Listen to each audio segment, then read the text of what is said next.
Colonel Edmund Peters, lieutenant colonel Edmund Peters अलमारूफ Eddie 9 जनवरी 1929 को लाहौर में पैदा हुए।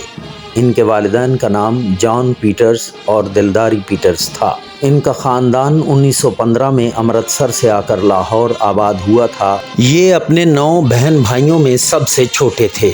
ये सब बहन भाई इंतहाई पढ़े लिखे थे और एक भाई C.A. पीटर्स बाद में गॉर्डन कॉलेज रावलपिंडी के प्रिंसिपल भी रहे। ये ख़ानदान 16 फ़िरोज़पुर रोड में रहता था। यहीं कर्नल एडमंड पीटर्स पले बढ़े और इनकी इब्तदाई तालीम लाहौर में हुई। इन्होंने FC कॉलेज लाहौर से BA किया और 1949 में पाकिस्तान आर्मी में कमीशन लिया। इनके कोर्स का नंबर दस्तयाब नहीं, लेकिन कमीशन के साल से अंदाज़ा होता है कि ये अफ़वाज पाकिस्तान के अव्वलीन अफसरान में से थे जिन्होंने पाकिस्तान मिलिट्री एकेडमी में अपनी तरबियत मुकम्मल की। 1965 की पाक भारत जंग में इनकी तैनाती 2 FF में थी और ये यूनिट अमली जंग में शरीक थी। उस वक्त एडमंड पीटर्स मेजर थे। जंग में इनकी शमूलियत और पेशा वराना आमूर की एहसन तरीके से निभाने का अंदाज़ा डिफेंस जनरल के इस आर्टिकल से होता है जिसमें इनकी यूनिट की कारकर्दगी बताई गई है। लेफ्टिनेंट कर्नल एडमंड पीटर्स 1965 में मेजर के ओहदे पर थे। सितंबर 1965 में जब पाक भारत जंग हुई तो ये एक FF रेजिमेंट की बटालियन के साथ ज़िला कसूर पंजाब में तैनात थे। इनकी यूनिट को रोही नाला के पार भारतीय इलाके पर हमला करने का काम मिला। Major Edmund Peters C company के कमांडर थे। इनकी यूनिट ने भरपूर हमले के बाद दुश्मन को पसपा होने पर मजबूर कर दिया, जिसके बाद टैंकों ने हमला करके दुश्मन के बड़े इलाके पर तसल्लुत कायम किया और खेमकरन के भारतीय कस्बे पर भी कब्जा कर लिया। इस सारे ऑपरेशन में मेजर एडमंड पीटर्स ने भरपूर हिस्सा लिया। 21 सितंबर 1965 को खेमकरन के शुमाल में इनकी यूनिट की 4 में से 3 कंपनियां अगले मोर्चों पर तैनात थीं, जिनमें मेजर एडमंड पीटर्स की कंपनी भी शामिल थी। भारतीयों ने गोरखा बटालियन के साथ इनकी यूनिट पर हमला किया, जिसे इनकी यूनिट की बेहतरीन हिकमत अमली ने नाकाम बना दिया। दुश्मन ने दूसरी यूनिट के साथ मेजर एडमंड पीटर्स की कंपनी पर भरपूर हमला कर दिया। दुश्मन की अददी बर्तरी की वजह से दुश्मन इनकी कंपनी को जुज़वी तौर पर पीछे हटाने में कामयाब हो गया, लेकिन मेजर एडमंड पीटर्स की हाजिर दिमागी और आला कायदाना सलाहियतों की बदौलत इन्होंने फौरी जवाबी हमला करके दुश्मन के पांव जमने ना दिए और अपनी पहले वाली दिफाई पोजीशनों पर दोबारा कब्जा कर लिया। इसी दौरान दुश्मन फौज के कंपनी कमांडर को जंगी कैदी भी बना लिया गया। जब लड़ाई ख़त्म हुई तो दुश्मन के 43 सिपाहियों की लाशें बिखरी पड़ी थीं।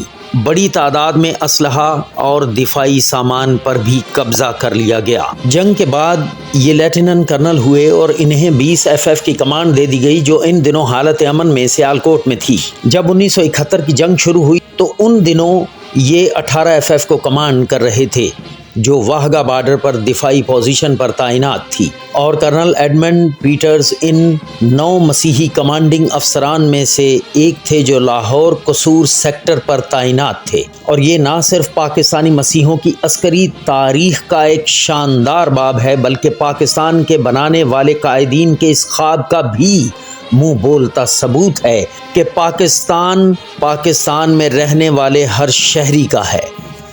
1971 की जंग में 18 FF के पास लाहौर की हिफाजत की हसास जिम्मेदारी थी, जो कि 18 FF ने बड़े अहसन तरीके से निभाई। बल्कि इनकी क़यादत में 18 FF ने एक हिंदुस्तानी कस्बे मौला कोट पर कब्ज़ा भी किया।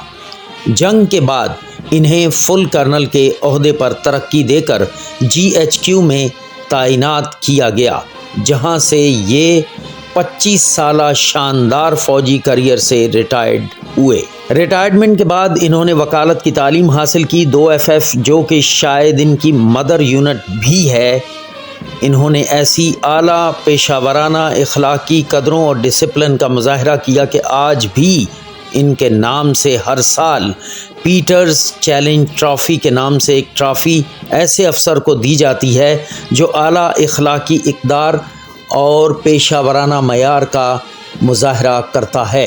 یہ ایک روایتی معیاری فوجی افسر تھے جو کہ اس دور کے افسران کی صحت مندانہ روایات مثلاً کھیلوں سے بھی لگاؤ رکھتے تھے۔ یہ ہاکی، فٹ بال، کرکٹ اور گالف کے اچھے کھلاڑی تھے اور ان کھیلوں میں انہوں نے بہت سے میڈلز اور ٹرافیاں جیتیں اور گالف میں پمز صدارتی اوپن کپ بھی کھیلا اور اس میں رنر اپ رہے۔ ریٹائرمنٹ کے بعد یہ 1991 تک لاہور میں رہے۔ 1991 میں یہ امریکہ منتقل ہونے کے بعد 6 مہینے لاہور میں اور 6 مہینے امریکہ گزارتے۔ 18 مئی 2012 کو ان کا امریکہ میں انتقال ہوا جہاں یہ لیک زیورخ میں دفن ہیں۔